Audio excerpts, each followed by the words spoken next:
राक्षसा माझी बळी संपूर्ण कपट कर्मी अति प्रवीण आईसे बोलवणी 8 जण स्वय रावण सांगत असे.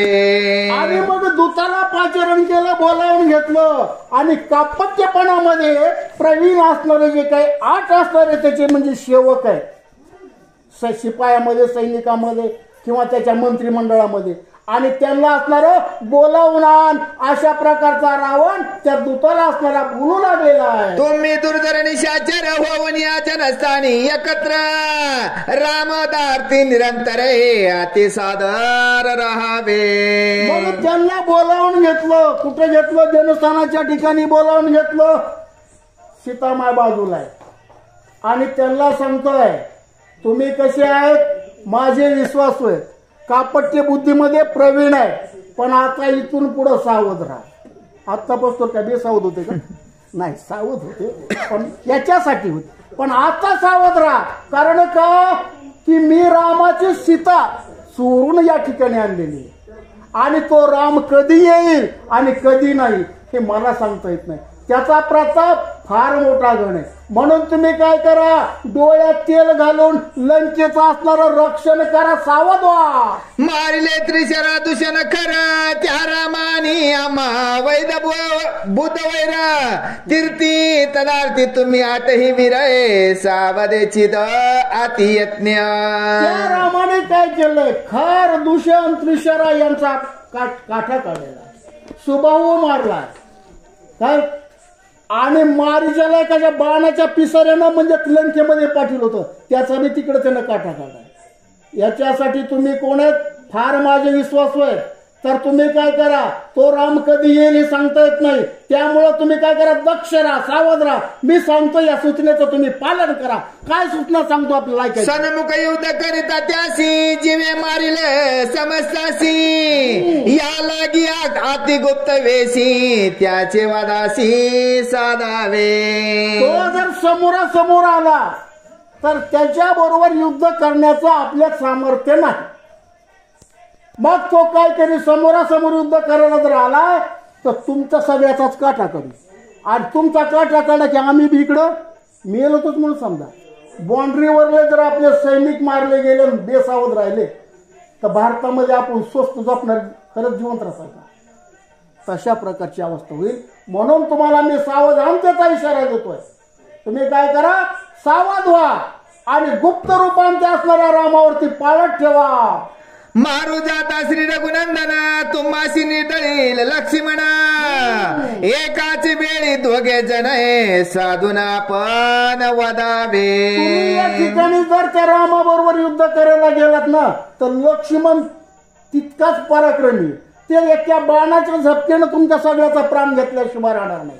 मग त्यांना काय करायला पाहिजे, त्यांच्यावर असणारी पाळत ठेवून गुप्त रूपानं त्यांच्यावर प्रतिहल्ला करून त्यांना असणारा त्यांचा काय करायला पाहिजे, वध करायला पाहिजे, अशी माहिती आणि रावण आपल्या असणाऱ्या 8 असणाऱ्या शिपायाला सांगू लागला. निधले असता वणी निधसुरे मारावे दोन्ही कासनी भोजनी शयनी उदक पाणी साधावे. मग त्या अरण्यामध्ये झोपलेल्या ठिकाणी मारा, किंवा जेवताना मारा, किंवा पाणी पिताना मारा, किंवा विश्रांती घेत असताना मारा, किंवा ते बेसावध असताना त्यांच्यावरती हल्ला करा, पण त्यांना मात्र इकडे येऊ देऊ नका, अशी सूचना आणि रावण आपल्या असणाऱ्या सैन्याला करू लागलेला आहे. पडल्या श्रीरामाच्या दृष्टी मग जिन्याची कायशी गोष्टी आतांची हे श्री निवटती शरवृष्टी प्रतापे. अरे बाबा, जर तुम्ही त्यांच्या दृष्टीला जर पडत न तर धडकत नाही बर का. म्हणून तुम्हाला मी काय करतोय, सावधानतेचा इशारा देतोय. तुम्ही काय करा, सावध व्हा आणि कापट्य बुद्धी असणार, कापट्य बुद्धी तुम्ही प्रवीण आहेत तर तिचा असणारा प्रयोग तुम्ही काय करा, जास्तीत जास्त करा. गनिमी काव्यानं असणारा त्यांच्या बरोबर काय करा, युद्ध करा, त्याला मारून टाका. या लागी आपण लपुणी जनी विजनी गमनागमनी सीतासुद्धी पाहता वनी शिंतरुणी मारावे. ते असणारे कसे असोत, कुठे असोत, फक्त त्यांच्यावर गनिमी कवा करा. आता ते काय आकाशपंताने येणार नाहीत, ते जमिनीवर चालत येणार आहे. अरण्यातूनच येणार आहे. कुठेही तुम्ही झाडाच्या बुडाला लपा, जिथं तुम्हाला काही साधनं दिसतील त्या ठिकाणी लपा, दबा धरून बसा आणि गनिमी काव्यानं असणारा त्यांना काय करा, मारून टाका. अशा प्रकारच्या सूचना असणारा रावण आपल्या लष्कराला देऊ लागला. चले बळे कपट मेळे दोघे मारावी एक वेळे, तदार्थी तुम्ही प्रबळे स्वकार्य समोर साधावे. हे स्वकार्य आणि हे तुम्ही काय केलं पाहिजे, समूळ साध्य करायला पाहिजे मुळासहित. ही माझी तुम्हाला काय हुकूम आहे. हुकूम तो राजा आहे आणि राजाचा हुकूम मान्यच करावा लागेल. म्हणून तुम्हाला मी सांगतोय, सावधगिरी बाळगा, सावध राहा. कसल्याही प्रकारच्या मोठेपणात तुम्ही जाऊ नका. मोठेपणात जाताल, गाफील राहताल तर तो राम तुम्हाला जिवंत सोडणार नाही. तुम्हाला तर नाहीच नाही, पण इथं आल्यावर आम्हाला बी सोडणार नाही आणि आल्याशिवाय तिथं राहणार बी नाही. इतकंच खरं. म्हणून तो त्या सावधानतेचा असणारा इशारा आपल्या असणाऱ्या सैन्याला देऊ लागला. मारल्या राम लक्ष्मण तुम्हाशी दिले जनस्थान, ते नांदावे आपण ढोल निशान लावणे. आणि जर तुम्ही राम लक्ष्मणाला मारलं गनिमी काव्यानं कपट कारस्थान करून, तर हे जे काही जनस्थान आहे, हे जनस्थान जे त्याने हिरावून घेतलंय, जे ब्राह्मणाला दान दिलंय, तेच परत मी तुम्हाला देतो. जसं मारीच्याला म्हणला होता, काय म्हणला होता की लंकेचं अर्ध राज्य तुला देईल आणि तुला इंद्रजीचा समान मी मानील. पण कधी मारीच वाचला तर ना. पण मारीच्याला माहिती होतं मेलेवर दि म्हणला मला आणि मेलेवरच दिले. आता तसं यांना बी म्हणतो जनस्थान देईल, पण कधी मेलेवर. अशा प्रकारची रावणाची वल्गाड चला.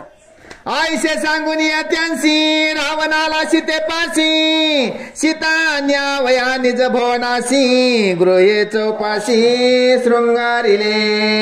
आणि मग असं त्या असणाऱ्या कापट्य बुद्धी असणाऱ्या 8 शिपायांना असणारं काय केलं, त्या रावणानं सांगितलं आणि परत चटकन असणार सीतेच्या जवळ आला. आता सीतेला रावणाच्या ग्रहामध्ये प्रवेश करायचा, गृहप्रवेश. आणि म्हणून त्यांना असणारा जे काय आपला महाल होता, जे काही नगरी होती, त्याची असणारी सजावट केलेली आहे.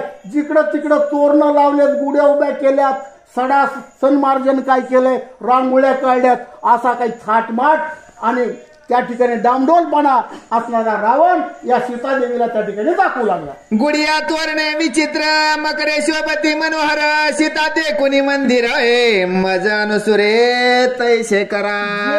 करून सीतेचं मन प्रसन्न व्हावं आणि तिच्या विचारामध्ये बदल घडावा आणि तिनं होऊन मला म्हणावं की आता मी तुमची अर्धंगी व्हायला तयार आहे.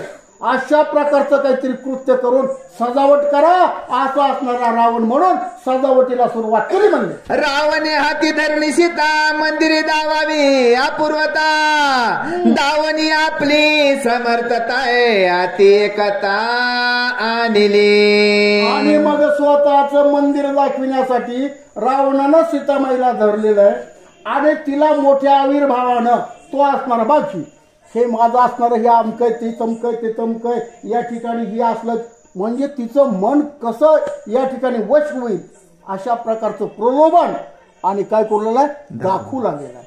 आणि असं दाखवत आणि त्या रावणाला काय केलंय, सीतामाईला एकांताच्या ठिकाणी म्हणजे आणलेला आहे. पाहता कोणी न दिसे दृष्टी आणि तुझ्यांची न पडे दृष्टी, आयशी एकांत गोरटी उटा उठी आणली. आणि ही एकांताच्या ठिकाणी आणली. कशी आणली, कुणाच्याही दृष्टीच पडू नये, कारण चोरून आणलेली ना. आणि चोरून आणलेली वस्तू माणूस लवकर दाखवित नाही. बघा तुम्ही गंमत, ती झाकूनच ठेवते, कारण उघडी पडली तर उघडं पडलं पितळ असलं आहे का नाही, म्हणून चोरलेली वस्तू झाकून ठेवतं.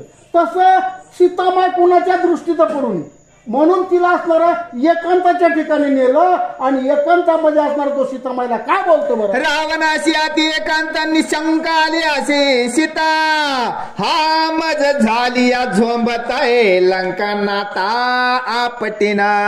आणि सीतामाईला सुद्धा माहिती होता का यानं एकांताच्या ठिकाणी मला आणलेला आहे आणि आता काय करणार आहे, या ठिकाणी तो माझ्या संग अंगसंग करण्याचा प्रयत्न करी, झोंबी खेळ, पण मी माझी सर्व शक्ती एकवटून आणि काय करील, याला जमिनीवरती आपटील, पालतं पाडील, अशा प्रकारची वीरश्री सीतामाईच्या सुद्धा अंगामध्ये अंगवण होती.